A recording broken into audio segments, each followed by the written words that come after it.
This video was sponsored by Enhance, NeoWatt, A Better Road Planner, Elbilmek, Kempower and Bilkomponenter. Yo, what's up? Here we have the Deepal S05 and I have indication that it doesn't show the trip meter correctly. It seems like it's hiding the consumption for heating or AC. So I want to do a test tonight. It's kind of cold-ish outside and see if my claims are true. You see, since last charge, we have traveled 22.2 kilometers, consumed 3.8 kilowatt hour, and then the average consumption is 171 watt hour per kilometer. But if we take the energy here divided by the distance, you get this. But when what the heck is the accessory? Well, power. It should be energy here, driving energy. What the heck is this? I believe that this includes accessory, lights, screen, but also heater or AC. So we need to do a test now to see with and without heater if the car doesn't count heater or not.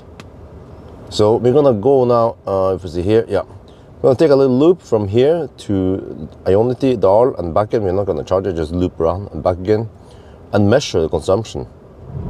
Well, we're now cruising at 100 and, oh, what the heck? We're trying to cruise 116 kilometers per hour the speed though, because that's 110, but it goes a little bit all over the place. Sometimes it goes over the set cruise control speed. Sometimes it goes under because there is a slight curve and then it decides to slow down. But okay, whatever. Then we'll see here how much it consumes. So far, okay, no more, no, stop bugging me.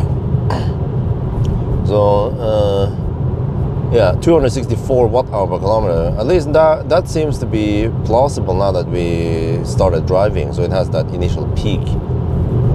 Okay, we turn around, now we're on the way back. And over here is 4 degrees Celsius.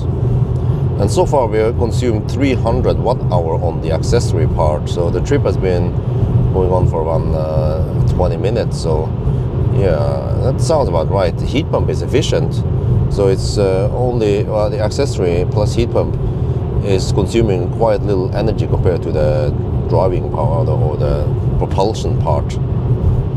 Okay, here's the result, 222 watt hour per kilometer only, it appears to be, but then the accessory energy was 0.4 kilowatt hours. So you actually add these two together divided by the distance, it becomes 237 watt hour per kilometer. So that is the real consumption. Well, okay, now we turn off the HVAC. We're gonna try again and see if we get this number to be the exact same. And then what about this number? Okay, back on the road, yeah. 116 still, and then always bring EcoFlow. Oh no, what the heck, it slows down. Seriously? Really dangerous curve. Yeah, I need to slow down. What is all this beeping now going on? Okay, yeah, always bring EcoFlow. So even though it's only 4 degrees Celsius outside, I want to have it nice and warm in here. Wait, if I do this, then we have the fatigue reminder on. But if we try to turn it off, there is something in Chinese, something about 65 kilometers per hour. Shit, a glitch in the matrix. We are getting close to Dahl. We are close to the halfway point. And look, accessory energy is 0 kilowatt hour. Oh, okay. Because I thought, okay, maybe the accessory would also count light and screen and whatever else is going on in the car, right? I'm not sure what that accessory thing is really, we'll see, but maybe it accounts that stuff, but it's just so low that you have to drive around before you get 100 watt hour display here. Oh, we just turn around that Dahl and suddenly we have 100 watt hour consumed in the accessory. Okay, let's see if it goes to 0.4 kilowatt hour by the end of the test then. But it should be, I don't know, 0.2. Well, we're back. The consumption was slightly lower this time. I don't know why. Maybe because the wheel bearings and everything heated up. Reduction gear, oil, and then we have lower friction. But here, yeah, 0.1 this time, not 0.3. Ooh. But now we're sitting in that 2016 Tesla Model S85D. And many people blindly claim that Tesla also doesn't show the consumption for heater. Well, let's test it and find out. We're gonna go the same route. I'm gonna reset some stuff here soon. We have ScanMyTesla here, and it actually pulls 2 kilowatts. Yeah, because these classic cars, they don't have heat pump, so it's running on PTC only, so it's less efficient. So we should be able to see a big difference before and after. Okay, this time we cruise at 112 on the speedo to match 110 on GPS. It's Tesla precision. And then you see we have, well, yeah, this is what it should be, right? A high initial peak because we have the kinetic energy stored in the car also. And then it drops. Okay, this time it was 245 watt-hour per kilometer. So this Model S is actually less efficient than Deepal, despite that this is a sedan versus a crossover SUV. But maybe it's because of the heat pump. You see, we consumed 7.9 kilowatt-hour total. Yeah, distance is reported slightly differently, 32.4 versus 0.5. So yeah, okay, close enough. We have turned off the heater.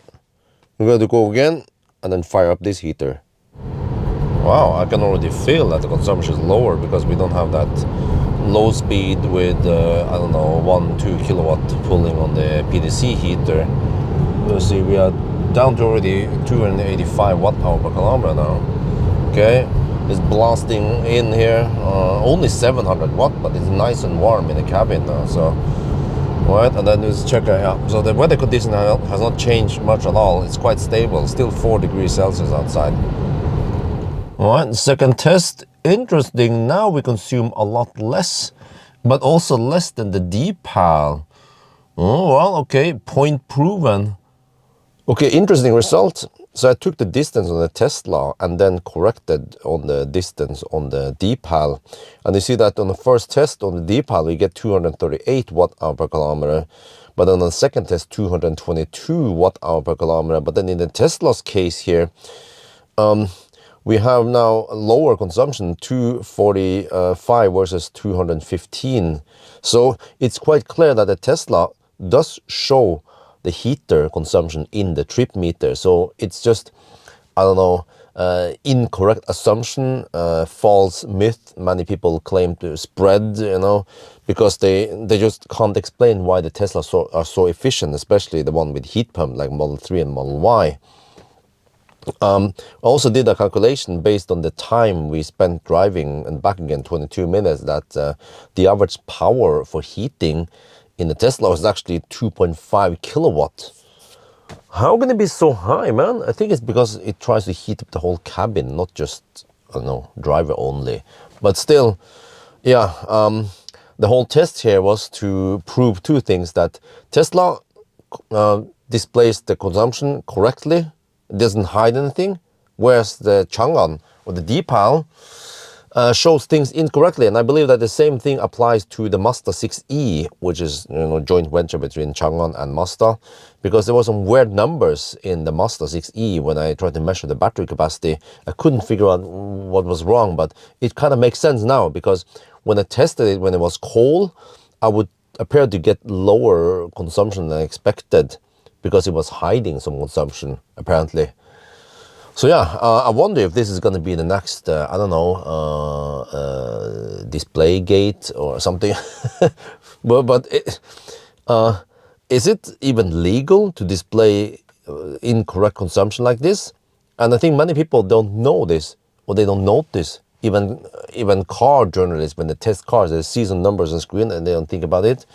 But I noticed that something was weird as soon as I started testing the Deepal, and I already suspected something was weird with the Mazda 6e, but I just couldn't figure out what, because the Mazda didn't show this extra accessory power or whatever. So yeah, is this even legal in EU? I don't know. Maybe it's not legal. I mean, maybe it's not illegal, or on the other way around. We don't want double negation. Maybe it's legal in China, or nobody cares, or nobody knows about this. So in my opinion, they should fix this in the software, in the Deepal, but also in the Mazda and other cars if this affects other Chang'an cars. I don't know about you guys. Should it be fixed, or maybe it's fine the way it is? Anyway, I think that's going to be for now. I hope you guys enjoyed this video. As always, thank you for watching, and talk to you later.